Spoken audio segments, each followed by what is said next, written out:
Alright, welcome back to another episode of Alex Makes It. I'm your host Alex, and let's get to it. So, you just finished your wood project, be it a nice table like this one back here, a bookshelf, or even just a nice little birdhouse like this. And so you never want to just leave it as is, you want to finish it off. And so what I mean by finish it off, I don't mean, beat it up like in Mortal Kombat. So what you want to do is, like what we have in this table back here, we didn't just, you see how we have a stain on this stuff? We even have this stain, it's a nice red oak color.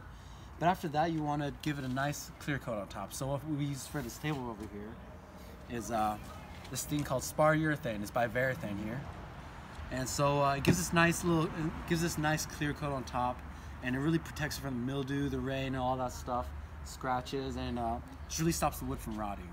And but you don't want to use that stuff for wood projects like this. It's good for tables and stuff, bookshelves, outdoor stuff. So that's why you see it's good for outdoor stuff. You see the chair and all that stuff on there.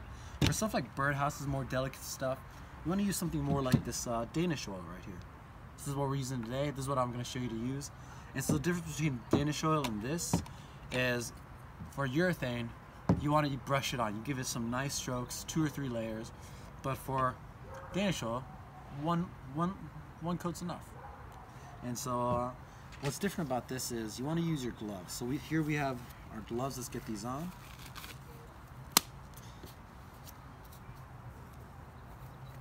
And get that on.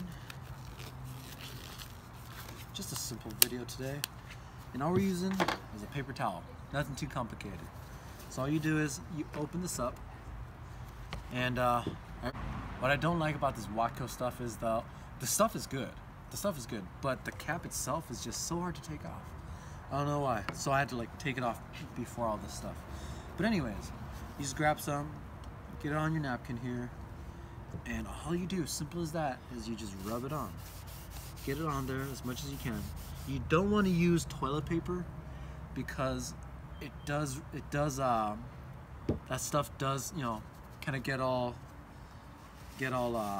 flaky, you know how toilet paper just kind of falls apart. And you don't want that. You want something solid here. You can even use a towel, but you don't need a brush for this. You just wipe this on, get this on there nice. At least this is how I do it. This is how I've learned it. Let's get it on there, give it a nice coat. So you see it's already bringing out the natural shine of it. And just do a little bit more. There we go. And just wipe the back here. You want to coat all the surfaces, and so this way it protects it from mildew too, and just rot and moisture and all that. So the difference between this stuff is just super thick. It leaves this nice rich coating on top. I'll show you guys the table in a second. And as you can see, it leaves a beautiful glaze on top. But that's the thing, it is pretty thick.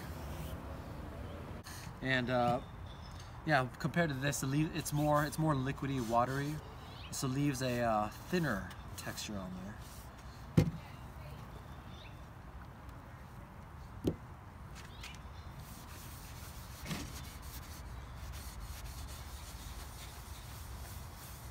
Simple as that.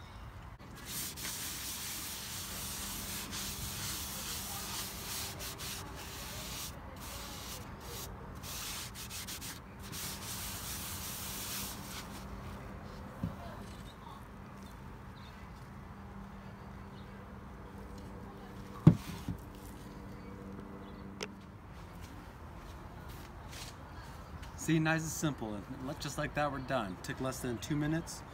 And yeah, what's nice about the soil is it actually seeps into the wood grain, gets in there, soaks it up, and actually just penetrates it and just seals it up nice. Gets it nice and sealed, so it'll last for years to come. Yeah, compared to this stuff, it's more on the surface. But what's nice about it just gives a nice, good surface clear coat. This is more of just protection, and it brings out the natural colors that you already have on there. So there you go, simple and easy. And yeah, if you like what you see and you want to see more in the future, just like and subscribe down below, and I'll catch you guys next time.